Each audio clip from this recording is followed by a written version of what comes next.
अंकित और अनु भाई बहन थे। माँ बाप के देहांत के बाद बड़ी बहन अनु ने दिन रात मेहनत करके अंकित की देखरेख की और उसे पढ़ा लिखा कर पैरों पर खड़ा किया था। दोनों भाई बहन खुशी खुशी रह रहे थे। एक दिन, दीदी मुझे जॉब मिल गई है। अरे वाह भैया, तेरी मेहनत सफल हुई। मेरी मेहनत नहीं दीदी, आपकी मेहनत। अगर पापा के निधन के बाद मेरी जिम्मेदारी आपने उठाती तो ये सब नहीं हो पाता। मेरी सफलता सिर्फ आपके बलिदान की वजह से है दीदी। कुछ महीनों बाद अंकित की शादी सीमा से हुई। सीमा बड़ी ही चालाकी से अनु से मीठा मीठा बोलकर घर का सारा काम करवा लेती थी और खुद अंकित के साथ घूमा फिरा करती थी। वैसे तो वो सिर्फ खाना बनाने का काम ही घर में करती थी, लेकिन अब उसे उससे भी छुटकारा चाहिए था। इसीलिए एक दिन, दीदी मेरे हाथ का खाना अंकित को पसंद नहीं आता, क्या आप खाना बना दोगी प्लीज? अरे हाँ, ये भी कोई कहने की बात है, जरूर। सीमा इस बात से मन ही मन बड़ा खुश होती है और अगले दिन के झाड़ू पोछे के काम से छुटकारा पाने के लिए एक और तरकीब लड़ाती है। हॉल में जोर जोर से कराहने लगती है। उसकी कराहने की आवाज सुनकर अनु हॉल में भागती हुई आती है। क्या हुआ सीमा? दीदी लगता है मेरी कमर अकड़ गई है। वो क्या है ना, मुझे झाड़ू पोछा करने की आदत नहीं है ना। मेरी मम्मी पापा ने मुझसे कभी ये काम नहीं करवाया। अरे कोई बात नहीं, झाड़ू पोछा ही तो है, मैं कर लिया करूंगी। ऐसे ही धीरे धीरे सीमा ने घर के सारे कामों का बोझ अनु पर डाल दिया। घर का सारा काम अनु करती थी, फिर भी सीमा को अनु से छुटकारा चाहिए था। इसलिए एक दिन वो अंकित के ऑफिस से लौटने से ठीक पहले ढेर सारे कपड़े लेकर धोने का नाटक करने बैठ जाती है। अरे सीमा, इतने कपड़े? अब क्या करूं, अकेली पड़ जाती हूँ, करना तो मुझे ही है ना।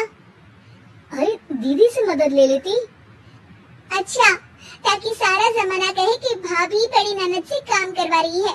और वैसे भी दीदी ने तो साफ कह रखा है मुझे कि तुम आज जो भी हो सिर्फ उनकी वजह से हो, इसीलिए अगर उनके बनाए इस घर में रहना है तो काम करना ही पड़ेगा। ये सब सुनकर अंकित को बहुत गुस्सा आ गया। उसने अनु को बुलाकर कहा, दीदी ये घर पापा ने बनाया था और इसमें मेरा भी हिस्सा है और मुझे वो चाहिए। ये सुनकर अनु को बुरा तो लगता है, मगर वो दूसरे ही दिन घर का बंटवारा करने के लिए वकील के पास चली जाती है। वहाँ से लौटते हुए अनु का एक्सीडेंट हो जाता है, जिससे वो दोनों पैरों से अपंग हो जाती है। अब मजबूरन उसकी पूरी देखरेख सीमा को करनी पड़ती है। एक दिन सारे कामों से थक कर सीमा अंकित से कहती है, अजी सुनते हो, अब मुझसे तुम्हारी ये बहन की सेवा ना होगी। अगर कल तक तुम इसका बंदोबस्त नहीं करते तो मैं घर छोड़कर चली जाऊंगी। अरे ये कैसी बातें कर रही हो? इस हालत में वो कहाँ जाएंगी? मैं कुछ नहीं जानती, बस कल ये इस घर में मुझे दिखनी नहीं चाहिए। अंकित अपनी बीवी की जिद के आगे हार मान लेता है और अनु को शेल्टर होम में छोड़ आता है। 3 महीने बाद, अजी सुनते हो, ये आपके लिए एक पार्सल आया है, ये लीजिए।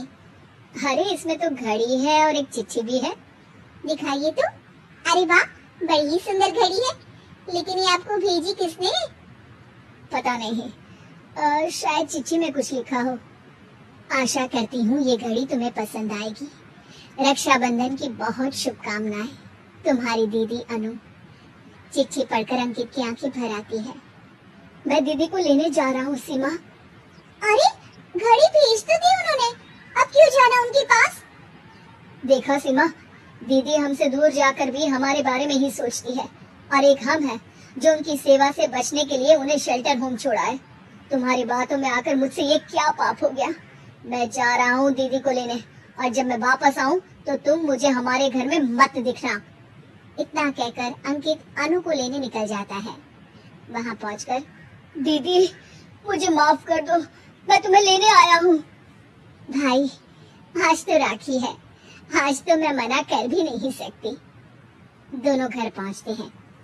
अरे सीमा, तुम अभी तक यहीं हो? निकल जाओ इस घर से। अरे वाह अंकित, फिर वही गलती कर रहे हो तुम। सीमा तुम कहीं नहीं जाओगी। दीदी मुझे माफ कर दो, मुझसे गलती हो गई। सीमा आज ये समय माफी मांगने का नहीं है, राखी की तैयारी करने का है। चलो तैयार हो जाओ, तुम्हारे भैया के घर भी तो जाना है ना। ये सुन सीमा अनु के गले लग जाती है